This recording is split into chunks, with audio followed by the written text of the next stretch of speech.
আসসালামু আলাইকুম। এখন শুনবেন সংবাদ শিরোনাম। শারীরিক অবস্থা অপরিবর্তিত হলেও শঙ্কামুক্ত নন খালেদা জিয়া। কাজ শুরু করেছেন যুক্তরাজ্য থেকে আসা ডাক্তার রিচার্ড বিলি। রোগ মুক্তির জন্য দোয়া মাহফিল। গুম নির্যাতনের মামলায় শেখ হাসিনা সহ 17 জনের বিরুদ্ধে অভিযোগ গঠনের রাষ্ট্রপক্ষের শুনানি শেষ। 14 ডিসেম্বর হবে আসামি পক্ষের। গর্ব করার মতো ঐতিহাসিক নির্বাচন হবে ফেব্রুয়ারিতে, বললেন প্রধান উপদেষ্টা। নিরাপত্তা ও দুর্যোগ মোকাবেলায় সশস্ত্র বাহিনীর প্রশংসা। ক্ষতিগ্রস্ত নির্বাচন ব্যবস্থা সংস্কারের চেষ্টা চলছে। সাংবাদিক প্রশিক্ষণ কর্মশালায় ইসি সানাউল্লাহ সচিব বললেন, শতাব্দীর সেরা ভোট উপহার দিতে চান তারা। আসসালামু আলাইকুম। এতক্ষণ শুনছিলেন সংবাদ শিরোনাম, এখন শুনবেন বিস্তারিত। বিএনপি চেয়ারপারসন বেগম খালেদা জিয়ার শারীরিক অবস্থা অপরিবর্তিত, তবে এখনও তার অবস্থা ঝুঁকিমুক্ত নয়। সকালে খালেদা জিয়ার চিকিৎসা সহায়তায় এভারকেয়ার হাসপাতালে এসেছেন যুক্তরাজ্যের বিশেষজ্ঞ চিকিৎসক ডাক্তার রিচার্ড বিলি। চীনের মূল চিকিৎসক দলটিও আজ এসে পৌঁছানোর কথা রয়েছে। এর আগে মঙ্গলবার দুপুরে খালেদা জিয়ার স্বাস্থ্যের অবস্থা জানিয়ে সবাইকে ধৈর্য ধারণের আহ্বান জানান ব্যক্তিগত চিকিৎসক এজেডএম জাহিদ হোসেন। তিনি জানান, বিএনপি চেয়ারপারসনকে বিদেশে নিয়ে চিকিৎসার বিষয়ে সিদ্ধান্ত জানাবে মেডিকেল বোর্ড। এজন্য যাবতীয় প্রস্তুতি নিয়ে রেখেছে বিএনপি। বিএনপির পক্ষ থেকে তার দ্রুত আরোগ্যের জন্য দেশবাসীর কাছে দোয়া চাওয়া হয়েছে। দলের ভারপ্রাপ্ত চেয়ারম্যান তারেক রহমান লন্ডন থেকে সার্বক্ষণিকভাবে চিকিৎসার খোঁজ খবর রাখছেন এবং নির্দেশনা দিচ্ছেন। খালেদা জিয়ার শারীরিক অবস্থা অপরিবর্তিত থাকলে দ্রুতই দেশে ফিরে আসবেন তিনি। এদিকে ভিভিআইপি ঘোষণা দেওয়ার পর বিএনপি চেয়ারপারসনের নিরাপত্তার দায়িত্ব নিয়েছে এসএসএফ। গতরাতে হাসপাতালে খালেদা জিয়াকে দেখতে যান সেনা, নৌ ও বিমান বাহিনী প্রধানগণ। গত 23 নভেম্বর থেকে এভারকেয়ার হাসপাতালে চিকিৎসাধীন খালেদা জিয়া 27 নভেম্বর তাকে সিসিইউতে স্থানান্তর করা হয়। রাজধানীর এভারকেয়ার হাসপাতাল থেকে যুক্ত হচ্ছেন সহকর্মী আব্দুল্লাহ তুহিন। সবশেষ জানবো তুহিনের কাছ থেকে। তুহিন, খালেদা জিয়ার স্বাস্থ্যের সবশেষ কোনো তথ্য কি, নতুন কোনো তথ্য কি আপনার কাছে এসেছে কিনা, কি জানেন? সবশেষ জানাবেন। সবশেষ অবস্থা কি সেটা বাস্তবে জানার জন্য এভারকেয়ারের আশপাশে প্রচুর বিএনপি সমর্থক, খালেদা জিয়ার সমর্থক তারা এসে হাজির হয়েছেন। আমরা সিনিয়র নেতৃবৃন্দকে এখনও দেখিনি, তবে সবাই উদ্বিগ্ন এই বিষয়টি নিয়ে। আর সকাল থেকে আমরা এখানে আছি, আমরা বিশেষজ্ঞ দল, চিকিৎসক দল ঢুকেছেন, তারা পর্যবেক্ষণ করছেন। সেই খবর পাওয়ার ছাড়া আর নতুন কোনো আপডেট আমাদের কাছে নেই। তবে আমাদেরকে যেটা অনানুষ্ঠানিকভাবে জানানো হয়েছে যে তার অবস্থা আগের মতোই, অর্থাৎ ভালো খবরের ভিতরে নেতাকর্মীদের জন্য, তার পরিবারের জন্য সবচেয়ে ভালো খবর হচ্ছে তার অবস্থার গতকালকের চেয়ে আজকে আর অবনতি হয়নি। অর্থাৎ যে চিকিৎসা তাকে দেওয়া হচ্ছে ক্রিটিক্যাল কেয়ার ইউনিটে, সেই ভেন্টিলেশনে তার অক্সিজেন সরবরাহ স্বাভাবিক আছে, অক্সিজেন সরবরাহ করা হচ্ছে এবং সেই অক্সিজেনের তিনি গ্রহণ করছেন।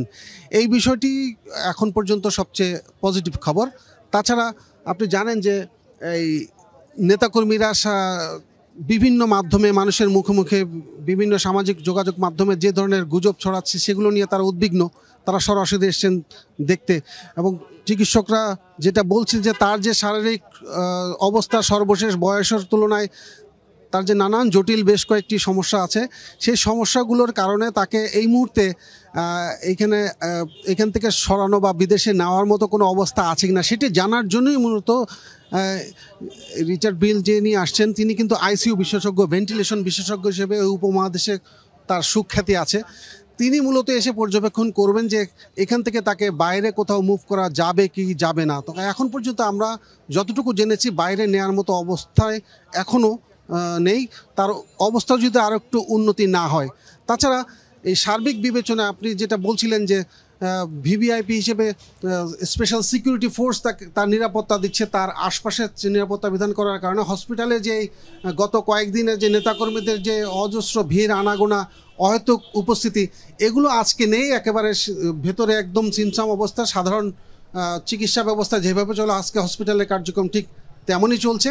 শুধুমাত্র বাইরে কিছু উদ্বিগ্ন নেতাকর্মী বা উদ্বিগ্ন সমর্থকরা আছেন। সবাই আশা করছেন, পরিবারের সদস্যরা আমাদের জানিয়েছেন যে দেশবাসীর কাছে এই মুহূর্তে বেশি বেশি দোয়া করার জন্য বেগম জিয়ার জন্য। সোহার। একদমই তাই। তুহিন, আপনাকে অনেক ধন্যবাদ। আওয়ামী লীগের আক্রোশের শিকার হয়েছিলেন বেগম খালেদা জিয়া। কোনো অন্যায়ের কাছে মাথা নত করেননি বলে দল মত নির্বিশেষে সকলের কাছে তিনি প্রিয়।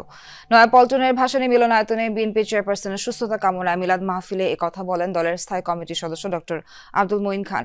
বলেন, খালেদা জিয়া আইনের প্রতি শ্রদ্ধাশীল ছিল বলেই আদালতে হাজিরা দিতে গিয়েছিলেন। খালেদা জিয়া এ দেশের মানুষের আস্থার প্রতীক। নানা ষড়যন্ত্র তাকে দেশ থেকে সরিয়ে দিতে চাইলেও অদম্য মনোবল নিয়ে মানুষের পাশে থেকেছেন তিনি।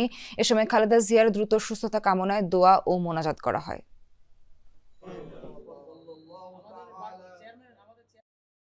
আপনারা জানেন তিনি আইনের প্রতি শ্রদ্ধাশীল হয়ে মিথ্যা মামলায় তিনি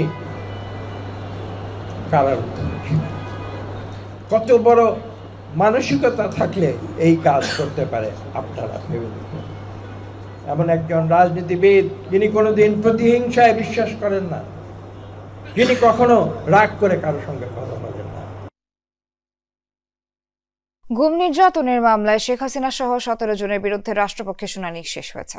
আসামি পক্ষের শুনানির জন্য 14 ডিসেম্বর দিন ঠিক করেছে আন্তর্জাতিক অপরাধ ট্রাইব্যুনাল। এর আগে মামলায় সেনাবাহিনীর 10 কর্মকর্তাকে সেনানিবাসের সাব জেল থেকে নেওয়া হয় ট্রাইব্যুনালে। ঢাকা সেনানিবাসের বিশেষ কারাগার থেকে শীতাতপ নিয়ন্ত্রিত প্রিজন ভ্যানে করে তাদের ট্রাইব্যুনালে নেওয়া হয়। অভিযোগ শুনানিতে সাব জেলে বসে ভার্চুয়ালি হাজিরা দিতে চেয়ে আবেদন করেন সেনা কর্মকর্তারা। তা খারিজ করে দেয় ট্রাইব্যুনাল। সেনা কর্মকর্তাদের বিরুদ্ধে অভিযোগ, আওয়ামী লীগের 15 বছরের শাসনামলে গুম, খুন ও বিচার বহির্ভূত হত্যাকাণ্ডের সঙ্গে তারা জড়িত ছিলেন। এ মামলায় শেখ হাসিনা ও তার নিরাপত্তা উপদেষ্টা তারেক আহমেদ সিদ্দিক, সাবেক স্বরাষ্ট্রমন্ত্রী আসাদুজ্জামান খান কামাল, লেফটেন্যান্ট কর্নেল সরওয়ার বিন কাসেম সহ আসামি মোট 17 জন। আন্তর্জাতিক অপরাধ ট্রাইব্যুনালে ব্রিফ করছেন চিফ প্রসিকিউটর তাজুল ইসলাম। সরাসরি যাচ্ছে সেখানে। না, সে কারণে উনিও এটা মানেন না, এই ধরনের একটা ইমপ্রেশন তৈরি হয়। আদালত এইসব ব্যাপারে তাকে সতর্ক করেছেন, ভবিষ্যতে এটা না বলার জন্য বলেছেন। কিন্তু আমরা যেটা অবাক হয়েছি, তিনি এই নিয়ে তিনজনের ব্যাপারে, শেখ হাসিনার ব্যাপারে 2 বার তিনি নিজের থেকে আগ্রহ প্রকাশ করেছেন নিয়মের বাইরে গিয়ে, যে আমি স্টেট ডিফেন্স লয়ার হতে চাই। এটা বাংলাদেশে কোথাও কখনো শোনা যায়নি যে আদালতে গিয়ে কেউ বলে যে অমুক পলাতক আসামির পক্ষে আমি আইনজীবী হতে চাই।